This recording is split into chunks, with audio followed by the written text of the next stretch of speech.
Hey everyone, how's it going? It's me, Clara, and I'm back for another chat about stuff. And today I'm going to talk about fandoms. So for me, look, I'm a huge fan of a couple of properties. Star Wars, I'm a huge fan of. In fact, I've even got a, little tattoo here. And Dungeons and Dragons, as you can probably tell from behind me, including Critical Role, particularly. I really enjoy these fandoms. I think that there's some toxic behavior and some toxic people in them, but I also think there's a lot of good. And for me, it's all about the universes. But for me, it isn't just about the world. There's more to it than that. We've got to think about the creators as well in some cases, especially when that property is based on the creation of one person. So what I really want to talk about is, can you separate the creator from the universe when I'm talking about fandoms in this case? And of course I'm thinking about Harry Potter in particular. The author has come out and said a lot of things which seem to me very transphobic, if a little misguided, but I find that those comments I feel that they're quite dangerous for trans rights, especially young people. And obviously that's my opinion. I'm sure a lot of my friends agree, because that's what I see all over Twitter and Facebook. So does that matter? Does that impact whether you like Harry Potter, whether you should like Harry Potter, whether you can like Harry Potter? Does the artist impact on your love of the art? So that's what I'm going to talk about.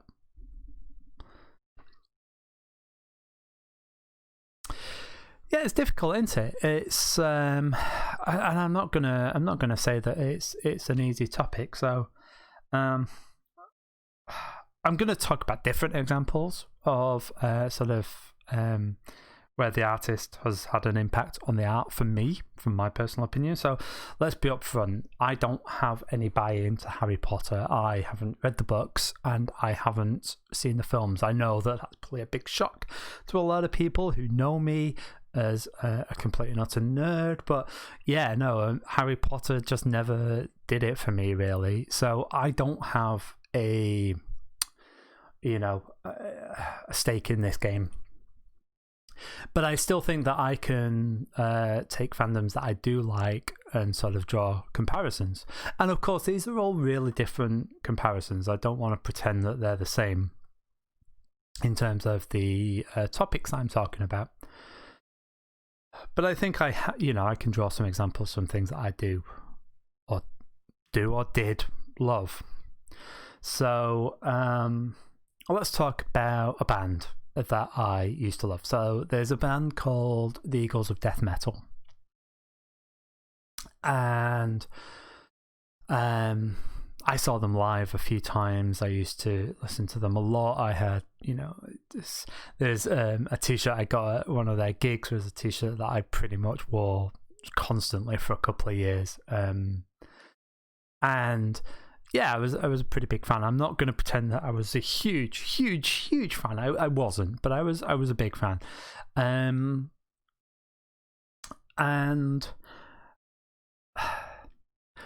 I gained I felt a little bit more of a kinship. So one night I was at a gig in Oxford. I was at a gig in Oxford, a band called Teeth of the Sea, in case you're interested. And I came out and found out there'd been attacks in Paris that night. There were terrorist attacks, lots of people got killed, and one of the places where people were killed was a gig. And it was a Eagles of Death Metal gig. I'd been to see Eagles of Death Metal a few times in venues very similar to this one in Paris. I was at a gig that night, so I felt it really, really hard. I felt such compassion for the band and for the fans, and because I felt it could have been me. and that had a huge impact on me. And so, I, for a while there, the Eagles of death metal meant an awful lot more to me than they had done before. But then the singer started coming out with Islamophobic conspiracy theories, essentially, saying that the bouncers were all Muslim and they were in on it, and they were telling people who were Muslim to get out before the show and things like that. These might be claims, and I don't know how true they are, but once I heard that, I didn't want to be part of. I didn't want to. I could no longer listen to a band who was spreading Islamophobic conspiracies. I just couldn't. Despite the fact that I'd had this sort of kinship because of the event, like that just detracted. It just pulled it all away from me, and I could no longer listen to the band. And I actually got rid of the music and the CDs and the T-shirt, because it really disappointed me, and I could no longer get over it, even though the singer had been in a really horrific situation, but I didn't feel like hitting out with racism was really the right answer. So yeah, like I say, I don't know where it got to and whether there was an apology, but for me it was kind of the damage was done at that point. Something that I was more of a fan of. So I love Buffy the Vampire Slayer and Firefly. Firefly was for so long my favorite TV show. Absolutely adored it. Had all the comics. In fact, I still have the comics, or most of them. The Blu-ray and the Serenity thing, and I had the board games as well from Gale Force 9. I had both of the games. I was a huge fan of that universe, and I think it was the character development and the way the characters interact. And there'd always been this thing that Joss Whedon, wrote really well about the female perspective, and I like the way he talked about it. He's like, well, I just treat them like humans. That was something that it just got me. And also, so Buffy had one of the first queer kisses on TV. One of the characters came out as queer and got a girlfriend, and that was huge. That was huge. And admittedly, one half of the that relationship, Willow's girlfriend, died. So it sort of feeds into this queer romance death trope. But at the time, it wasn't a trope because we just didn't have representation. For us, the trope was representation. It was amazing. Now it's become a trope because it happens too often that we kill off those characters. But at the time, we needed representation. And it was such an empowering moment for me, seeing that relationship on TV. And it wasn't just a in and out, and like the character Tara was there for a while. So it was representation, and that was important. And then Firefly just ticked all my boxes. It just was a perfect show for me. Now, there were claims and allegations, and I don't know where it got to, I'll be honest. So, you need to look into this rather than just take my word for it. But there were stories about him the director and the writer, Joss Whedon, not treating his family particularly well. Now, I don't know what that resulted in. Like I say, don't take my word for it. But, basically it sounded like wasn't the perfect family man, bit of a cheat potentially, and a misogynist at home. Now, like I say, don't take my word for it. Go and look into it. But, that one, with the Eagles of Death Metal, I was a fan, but I wasn't the hugest fan. I felt this weird kinship. But with, the sort of Joss Whedon universe, Firefly, could I separate the creator from the creation? And I found it really, really hard. So I still have some of the comics, and I still have the DVDs of Firefly, and I still hold Buffy dear to my heart. But Whereas I used to get excited when I heard that Josh Whedon was doing something. Now I just don't. So, you know, I never follow through with the series he did, Agents of S.H.I.E.L.D. Now I've started watching it recently, but, you know, it made me less, even though I loved his shows and I include Dollhouse in that, I didn't want to go out my way to watch a show that he'd created because I didn't really want to like something that he'd done. But I still love Firefly, and I think we've got some amazing people from it, and certainly there was some great representation in Firefly, and Buffy. So it makes it really difficult, and I don't know how to feel. And the truth is that in my heart, I still know that I would enjoy them if I watched them, but I don't think I can watch them. I don't really want to until, you know, I know.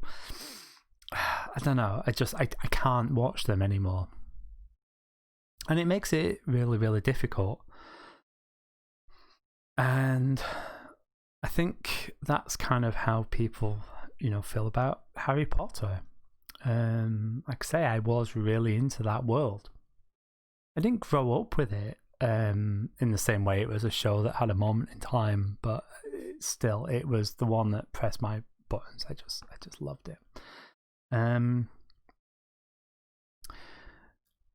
Another example that I can talk about right now. I can't remember what it is. I've forgotten what it is. What was I going to talk about? I was going to talk about another series or something. Intermission. Clara's Brain Intermission. Oh, what else? Oh, right.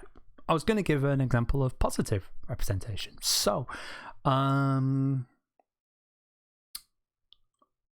Star Wars, you know, some people like what they've done recently, some people don't. I'm a huge Star Wars fan. I love the extended universe. I read the books, I read the comics, I watch the TV shows and the cartoons, and I have various pop figures. I'm a big fan of Star Wars. And I've seen some really positive representation come from them. So I already love the universe, and I think I'd struggle to pull myself out of that world, if I'm honest, if there was really terrible stuff happening, even if I didn't necessarily like a couple of the films. But you know, the last couple of years, I think, you know, there was stories where someone busted in on a stakeholders meeting. I don't know whether it was Disney or whether it was Star Wars, but they said, oh, you know, stop pushing the queer agenda, and they said, no, we want to, you know, be there for all our fans, and we want to be there for all our people, and, you know, we think that it's important to be LGBTI plus inclusive. That's amazing. Like, you can't sort of ignore that, you know. Dungeons and Dragons, the creator, weighed in on a trans story. There was a computer game which actually got me into Dungeons and Dragons in the first place, called Baldur's Gate, back in the 90s, and they re-released it a few years ago, and they released a DLC where they had a trans character. Now, it was kind of clumsily done, not gonna lie, it wasn't well done, but there was a lot of pushback saying, oh, why are you pushing this trans agenda, why are you doing this? And Ed Greenwood, the creator of the Forgotten Realms, the creator of that universe, and someone who's I've got all his Elminster books, he said, you know, we've got half elves and half orcs, why shouldn't we have trans people? I don't understand what the problem is, and it's my world, and if you don't like it, find another world, you know. Completely paraphrasing, of course. And so Wizards of the Coast started sort of marching in Pride and stuff like that, and that was amazing. And again, I already love those two universes. I'm so deep into them. But hearing that positive respect for me and my community, and that love, and that, you know, standing up, that allyship, I cannot remove that from the fandom. You know, it's part of it. It's part of the world, is what the creators have said. And that's... So I don't think you can really separate the creator, you know, the art and the artist. I don't think you can. But it doesn't mean that you can't still love aspects of them. So for those Harry Potter fans out there, I know that I would really struggle to read the books, say, if I was a fan and I wanted to revisit them. And, you know, for my friends that grew up as, you know, Harry Potter was growing up, that's got to be really tough. And the truth is that my niece is reading the books. She's at the right age, so my sister has sort of given her the books as they're age appropriate for her. And my niece loves the books, loves them. And so I'm buying a Harry Potter stuff. I am spending money on Harry Potter stuff, knowing that the author, the creator, me and her don't necessarily hold similar views. Because my niece enjoys that, and I don't want her to stop enjoying that because of something else. Now, she's not old enough to understand what, you know, the issues behind it, and I'm not going to tell her, no chance. But I don't feel bad buying her Harry Potter merchandise because she loves it, and that for me is the most important thing.